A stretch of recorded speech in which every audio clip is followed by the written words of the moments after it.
మీ అందరికి కూడా ధన్యవాదాలు.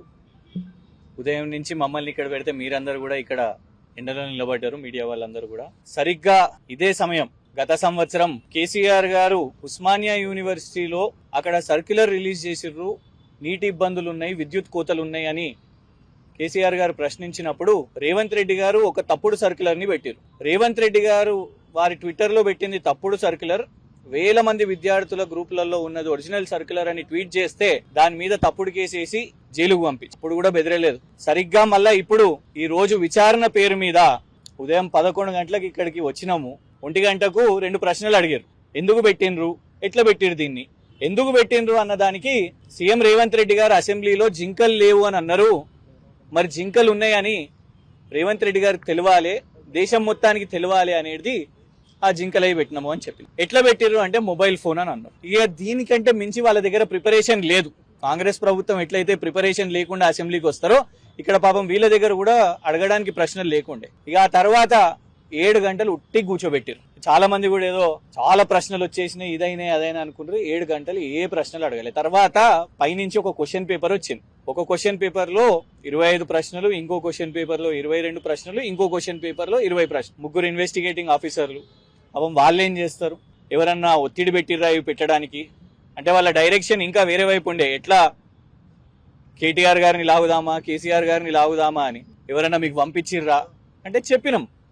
విద్యార్థులు ఏదైతే హైదరాబాద్ సెంట్రల్ యూనివర్సిటీలో మీ లాఠీ దెబ్బలతోని గాయపడిన విద్యార్థులు ఉన్నారో వాళ్ళందరూ పెట్టిన దాన్ని మేము పెట్టినాం. జర్నలిస్టులు ఎవరినైతే మీరు ఆపే ప్రయత్నం చేసిరో అయినా కూడా ఏదైతే ఇమేజెస్ వచ్చినాయో వాటిని పెట్టినాం. ప్రకాష్ రాజ్ గారిది ఎందుకు రీట్వీట్ చేసిర్రు అని అన్నారు. రీట్వీట్ చేయడం కూడా ఇవాళ నేరం అయిపోయింది. కేటీఆర్ గారిది రీట్వీట్ ఎందుకు చేసిరంటే మా నాయకుడు బై చేస్తాం, రీట్వీట్ చేస్తాం. మీ పోలీస్ డిపార్ట్మెంట్ ఏదన్నా ఎప్పుడన్నా మంచి పనులు చేస్తే అవి కూడా రీట్వీట్ చేస్తాం, అది కూడా నేరం అవుతుందా, అయింది రీట్వీట్ చేయడం కూడా నేరం అవుతుందా అని అన్నప్పుడు మొబైల్ ఫోన్ కావాలి అని అంటారు. మొబైల్ ఫోన్ లేదు అని అంటే ఇంటికి సోదాలు పంపిస్తాము అని అంటారు, సెర్చ్ ఆపరేషన్ చేస్తాం. మరి నోటీస్ ఎక్కడిది అని అంటే ఇలా అడిగినాం. సుప్రీంకోర్టు ప్రకారంగా ఇలా మేము ఒకటే చట్టబద్ధంగా నిన్న గౌరవ కోర్టుకి ఇన్ఫాక్ట్ దానికంటే ముందు కూడా వాళ్ళు ఫోన్ చేసిన అర్ధ గంటకే నోటీసులు తీసుకున్నాం.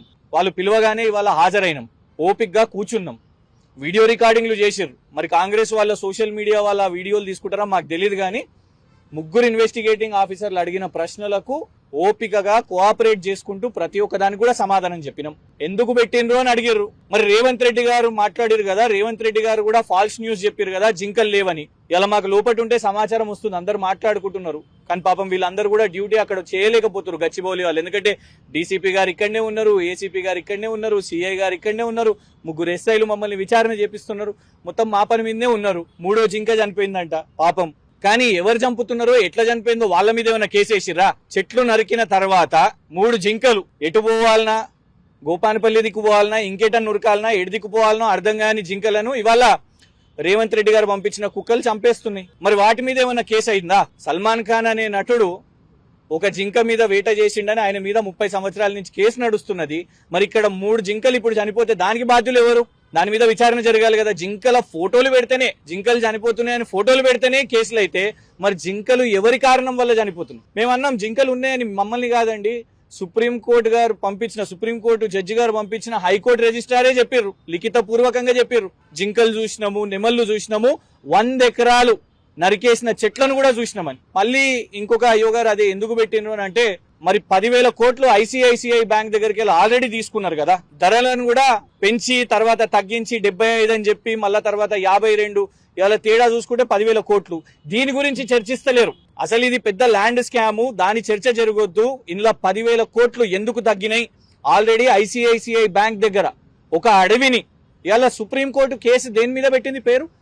కంచగచ్చిబౌలి ఫారెస్ట్, దాని పేరు మీద ఇవాళ కేసు నడుస్తున్నది. కానీ దాని గురించి మాట్లాడకుండా ఆర్టిఫిషియల్ ఇంటెలిజెన్స్ అనే అనుముల ఇంటెలిజెన్స్ చెప్పింది ఏంటంటే ఆర్టిఫిషియల్ ఇంటెలిజెన్స్ మీద చేయాలని. ఇవాళ అల్టిమేట్ గా మేము ఇచ్చిన అన్ని సమాధానాలకు కూడా మరి వాళ్ళకి ఏమున్నదో గానీ 14 ఏప్రిల్న అంబేద్కర్ జయంతి రోజు దళితుల్ని బాబాసాహెబ్ అంబేద్కర్ గారి విగ్రహానికి పోయి దండలేయాలి. నేను నియోజకవర్గంలో తిరగాలి. ప్రతి సంవత్సరం వర్ధంతి జయంతి బాబు జగ్జీవన్ రామ్ గారిదైనా అంబేద్కర్ జయంతి అయినా ఘనంగా జరుపుకుంటాం. కానీ అదే రోజున నన్ను ఇక్కడ సెలవు కాబట్టి, కోర్టు సెలవు కాబట్టి ఇక్కడికి పిలవాల్సిన అవసరం ఏమున్నది? మళ్ళా అంబేద్కర్ ఇవాళ అన్ని మీరు అడిగిన మొత్తం 22 ప్లస్ 25 ప్లస్ ఇంకొక 20 అంటే సుమారు 60 నుంచి 70 ప్రశ్నలు అడిగారు. అన్నిటికీ సమాధానాలు చెప్పిన. పర్సనల్ క్వశ్చన్స్ అడిగినరు, అన్ని క్వశ్చన్స్ కి కూడా సమాధానం చెప్పినాం. మరి ఎవరికి కావాలనో ఎవరి క్వశ్చన్ పేపర్ ప్రిపేర్ చేసిరో కానీ ఆ క్వశ్చన్ పేపర్ ప్రిపేర్ చేసిన వ్యక్తికి ఒకటి చెప్పాలనుకుంటున్నాను. దీంతోనే ఏదో భయపడతామని అనుకుంటున్నారు రేవంత్ రెడ్డి గారు. అసెంబ్లీలో నిలబడి శుద్ధపూస మాటలు మాట్లాడారు. డ్రోన్ అధ్యక్ష, నేను డ్రోన్ నడిపిస్తే నన్ను జైలుకు పంపిస్తారా అధ్యక్ష, అది కేవలం 500 ఫైన్ అని. మరి ఇవాళ మా మీద ఎందుకు కేసు వేసినావు? ఇవాళ ఎందుకు ఇక్కడికి పిలిచినావు? నేను డ్రోన్ ఎగరేయలేదు కూడా నీలాగా. విద్యార్థులు అక్కడ చెరువు లేదని రేవంత్ రెడ్డి గారు అన్నారు, చెరువును చూపెట్టిర్రు. చెట్లు నరకలేదన్నావు, చెట్లను చూపెట్టిర్రు, నరికిన చెట్లను చూపెట్టిర్రు. ఆ డ్రోన్ విజువల్స్ చేసినందుకు కేసు వేసినావు. మరి నువ్వు అంతా సత్య హరిశ్చంద్రుని పుత్రును అయితే, వాళ్ళ వారసును అయితే, మరి నువ్వు అసెంబ్లీలో మాట్లాడింది ఒక మాట అయితే ఇవాళ మరి డ్రోన్ కేసు మా మీద ఎందుకు వేసినట్టు? 500 ఫైన్ వేసి అసలు కేసే అయ్యొద్దు కదా. అంటే రేవంత్ రెడ్డి గారు చెప్పేది ఒకటి, చేసేది ఒకటి. దయ్యాలు వేదాలు వల్లిస్తున్నట్టు ఇవాళ రేవంత్ రెడ్డి గారు రాజ్యాంగం పేరు మీద అసలు నిజంగా మీ ప్రయారిటీ ఏముండాలి? రేపు సుప్రీంకోర్టు కమిటీ వస్తున్నది. దమ్ముందా? ఇవాళ మేమంటున్నాం, మమ్మల్ని గెలవనిస్తావాను సుప్రీంకోర్టు కమిటీకి చెప్తాం. ఇవాళ సుప్రీంకోర్టుకి తెలియాలి ఏంటిదంటే జింకలు ఉన్నాయని ఫోటోలు వేసినందుకు ఇప్పుడు రిజిస్ట్రార్ గారు వచ్చి చెక్ చేసిర్రు. ఇక్కడ మీరు ఎవరిని రానియలేదు, మీడియాను రానియలేదు, మీడియా మీద ఆంక్షలు పెట్టిర్రు, కొందరు మీడియా వాళ్ళని అరెస్ట్ చేసిర్రు. కానీ వాళ్ళ పెడుతున్న వాళ్ళను కేసులు వేస్తామంట. సిగ్గుపడుతుంది సమాజం. రేవంత్ రెడ్డి గారి చేతికి రక్తం ఉన్నది. హైదరాబాద్ సెంట్రల్ యూనివర్సిటీ పిల్లల మీద లాఠీ చార్జ్ చేసిన రక్తం ఒక ఎత్తు అయితే, అక్కడున్న ఏవైతే మూగ జీవులు ఉన్నాయో ఆ జింక రక్తం ఉన్నది. అదే రక్తంతో నువ్వు పోయి గాంధీజీ చెరకుని పట్టుకొని ఫోటోలు ఇస్తున్నావు. నమ్ముతారా? ఒకటే చెప్పాలనుకుంటున్నాను, మీరు 14 ఏప్రిల్కి పిలిచినా ఏ రోజు పిలిచినా రేవంత్ రెడ్డి గారు భయపడేది లేదు. మీరు తప్పుడు కేసులు వేసిర్రు. ఆల్రెడీ ఒకసారి నా ఫోన్ సీజ్ చేసుకున్నారు. సరిపోలే, మళ్ళా ఫోన్ కావాలనంట. ఏం ముచ్చటున్నదో, మా ఫోన్లో ఏం గ్రూపులు ఉన్నాయో, మా గ్రామస్థాయి బీఆర్ఎస్ ఏం గ్రూపులు కావాలనో, ఏం వినాలని అంత ఆసక్తి ఉన్నదో, ఫోన్లో పిచ్చేం పట్టిందో కానీ కేసులు వేస్తున్నారు, ఫోన్లు కావాలంటున్నారు, ఇంటి మీదకి వస్తామని చెప్తున్నారు. పోలీస్ స్టేషన్ లో విచారణ పేరు మీద గంటలు సుమారు 11 గంటలు ఇవాళ మమ్మల్ని మీడియా వాళ్ళని ఇక్కడ అందరినీ కూడా కూర్చోబెట్టారు కదా. ఇది మర్చిపోయేది లేదు. దీన్ని ఖచ్చితంగా గుర్తుపెట్టుకుంటాం. ప్రతిరోజు ఇంకెక్కువ పని చేస్తాం. ఒక్కొక్కసారి నా మీడియా మిత్రులు అడుగుతుంటారు ఎందుకు ఇంత పర్సనల్ తీసుకుంటున్నావు అనేసి. బరాబర్ పర్సనల్గా ఇది. ఎందుకంటే నువ్వు మా యూనివర్సిటీ భూములు, నేను ఉస్మానియా యూనివర్సిటీ విద్యార్థినండి, ఇక్కడ పరిశోధన చేసిన, పిహెచ్డి చేసిన. యూనివర్సిటీస్ ల్యాండ్స్ అంటే బరాబర్ కొట్లాడతాం. తర్వాత కొత్త కథ, మేము యూనివర్సిటీనే షిఫ్ట్ చేస్తాం. నీ అయ్యజాగిరా, నువ్వు రాగానే అమ్మకానికి పెట్టి 10,000 కోట్లు నువ్వు దాని మీదకి వెళ్ళి తీసుకొని ఫ్రాడులెంట్ గా తీసుకొని వాళ్ళ ఐసిఐసిఐ బ్యాంక్ వాళ్ళు తనలాడతారు, వాళ్ళకి ఇబ్బందులు అవుతాయి. అండ్ ఇదంతా కూడా మళ్ళీ ఏంది, ఇవాళ ఎందుకు ఇంత కూడా సీన్ చేయడం అంటే రేపు ఎల్లుండి కేటీఆర్ గారు నీ భాగవతం బయట పెడుతున్నారు కాబట్టి, నీ ల్యాండ్ స్కామ్ బయట పెట్టబోతున్నారు కాబట్టి ఎట్లా డైవర్ట్ చేయాలి, ఎట్లా డైవర్షన్ చేయాలి, డిస్ట్రక్షన్, డిమాలిషన్, డైవర్షన్, ఇవి ఒక్కటి మాత్రమే రేవంత్ రెడ్డి గారికి తెలుసు. సో మాకు తెలిసింది పోరాటమే. నువ్వు చేయలేని తెలంగాణ ఉద్యమం మేము చూడని జైలా, మేము చూడని కేసులా, మేము చూడని విచారణ రేవంత్ రెడ్డి గారిలా కాదు. ఇవన్నీ కూడా 3 సంవత్సరాల లోపు సెక్షన్సే, కానీ దానికి ఇంత పెద్ద సీన్ చేస్తున్నారు. అండ్ ఇంకోటి ఏంటంటే 4 కేసులు అంట, ఎఫ్ఐఆర్ 4 ఎఫ్ఐఆర్లు సేమ్ సెక్షన్స్ పెట్టి. పాపం ఇది ఇంకొకటి, ఒక్కటే ఇన్వెస్టిగేటింగ్ ఆఫీసర్ దగ్గర కూడా పెట్టవచ్చు. ఒక ఎస్ఐ గారు ఖతం చేసేస్తుండే, ఈ రూమ్లోకి వెళ్ళి ఈ రూమ్, ఈ రూమ్లోకి వెళ్ళి ఆ రూము, ఒక్కొక్క కేసు. పాపం వాళ్ళను కూడా ఇబ్బంది పెడుతున్నారు. మహిళల మీద అత్యాచారాలు జరుగుతున్నాయి.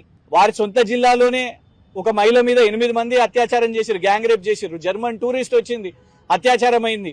ఇందుకైనా క్రైమ్ రేట్ పెరుగుతున్నది. పోలీస్ డిపార్ట్మెంట్ ని మీరు బీఆర్ఎస్ సోషల్ మీడియా మీద ఫోకస్ చేయండి, మిగతా ఏం క్రైమ్ రేట్ జరిగినా పర్వాలేదు, ఫికర్ నై. BRS social media, BRS opposition, BRS ప్రతిపక్ష నాయకులు, ఎమ్మెల్యేలు వీళ్ళు మాత్రం మాట్లాడొద్దు. వాళ్ళ ఫోన్లు లాక్కుందాం, వాళ్ళ ట్విట్టర్లను చూద్దాం. ఇదే పని మీద రేవంత్ రెడ్డి గారు ఉన్నారు కాబట్టి ఇవాళ తెలంగాణ రాష్ట్ర పరిస్థితి ఇంత ఘోరంగా ఉన్నది. అల్టిమేట్ గా ఒకటే చెప్పాలనుకుంటున్నాను, ఎన్నిసార్లు పిలిపించినా, ఇప్పుడు దిలీప్ గారికి కూడా ఇచ్చింది, ఎప్పుడు మళ్ళీ పిలిపించినా కూడా రావాలి అని. నన్నేమో ప్రత్యేకంగా అంబేద్కర్ జయంతి నాడు 14 ఏప్రిల్ సెలవు రోజు రమ్మని చెప్పిర్రు. వస్తాను, కానీ తప్పకుండా కూడా న్యాయపరంగా నాకేమేం లీగల్ రెమెడీస్, కాన్స్టిట్యూషనల్ రెమెడీస్ ఉన్నాయో డెఫినెట్ గా వాటిని ఉపయోగించుకుంటూ కాంగ్రెస్ ప్రభుత్వం మీద డెఫినెట్ గా పోరాటం కొనసాగిస్తూనే ఉంటాం. Thank you.